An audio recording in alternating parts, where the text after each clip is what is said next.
A 210-pound Bullmastiff that nobody wanted refused to let a Marine sleep alone.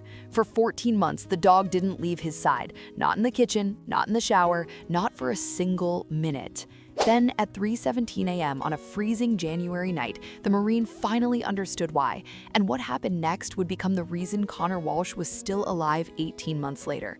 Connor Walsh was 29 years old, a former Marine who had come home from Afghanistan 4 years ago with 2 Purple Hearts, a bad shoulder, and a silence inside his chest that he couldn't explain to anyone.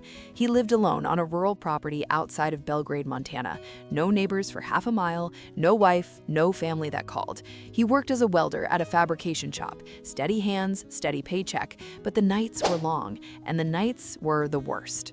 He hadn't slept more than 4 hours straight in 4 years. Every night, the same thing. The hum of the AC would start sounding like engine noise, the pipes would knock, and he'd be reaching for a rifle that wasn't there.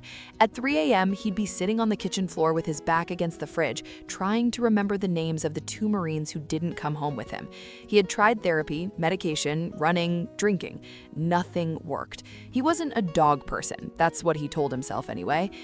It was 11:43 p.m. on a Tuesday in February when Connor was driving home from a late shift. The temperature outside was 14 degrees. Freezing rain had turned the county road into black ice. He was going 32 miles per hour in his pickup when his headlights caught something in the ditch on the right side of the road. Something large, something that shouldn't have been there. He stopped, left the engine running, and walked 20 feet into the brush. And then he stood there for a full minute, just looking. It was a dog, a huge brindle Bullmastiff, maybe 210 pounds, curled into the tightest ball his massive body could make. His ribs were showing through his thick coat. His right ear was torn in half. There were scars across his face, rope burns around his neck, old scars on his chest from something terrible.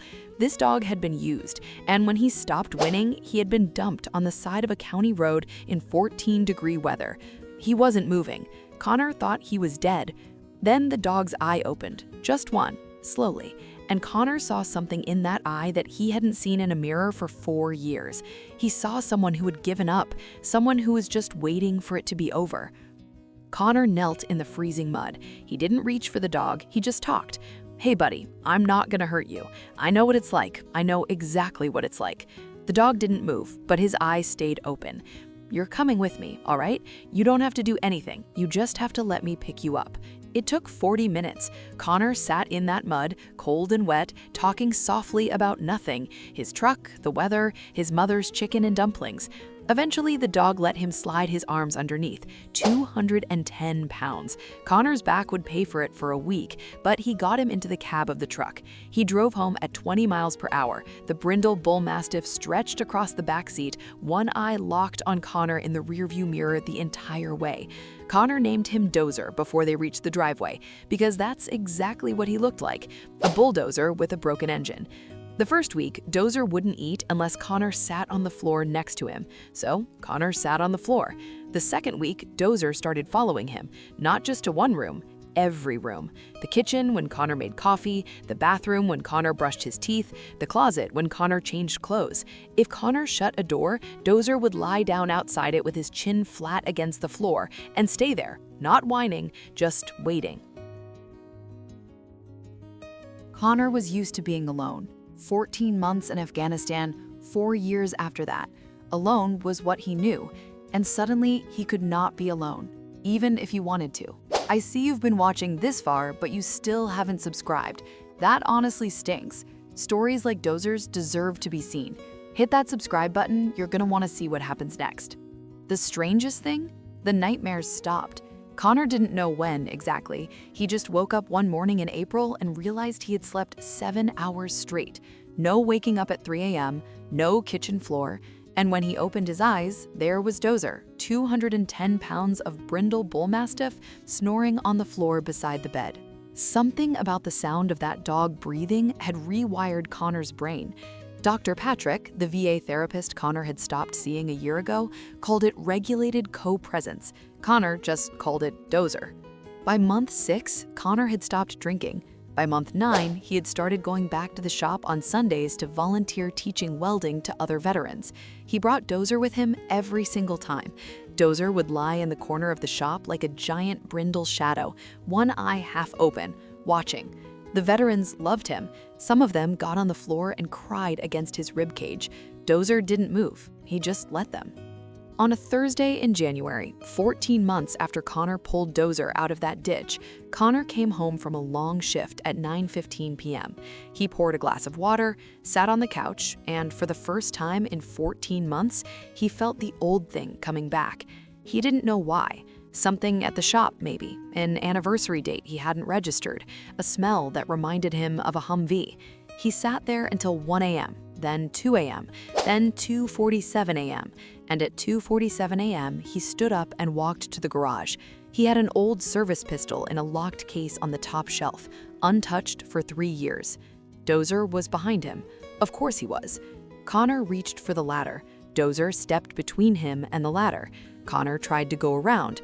Dozer moved with him. Connor said, "Move." Dozer didn't move. Connor said it louder.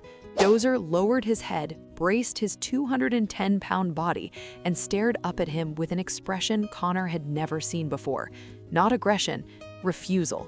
Then Dozer did something he had never done in 14 months. He barked once, loud, and then he pressed his huge wrinkled head directly into Connor's stomach and didn't move.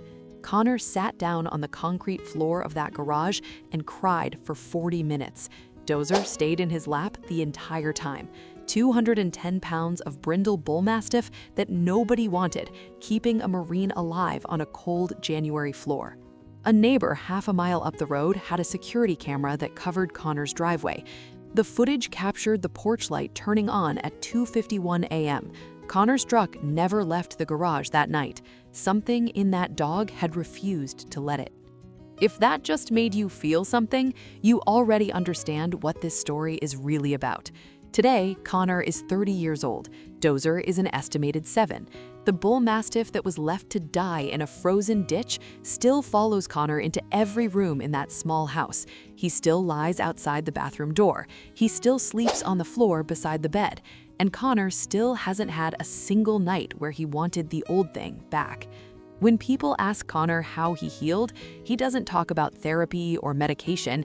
He doesn't even talk about himself. He just points at the 210-pound brindle shadow lying at his feet and says, "He saved me. I just opened the truck door." Sometimes the ones the world throws away are the ones who come back to save us. Sometimes a dog won't leave your side because he already knows something you haven't figured out yet. Dozer didn't need training to save Connor. He just needed someone to let him stay. Would you trust a broken dog that nobody wanted to pull you out of your own darkness? Yes or no? Tell me in the comments.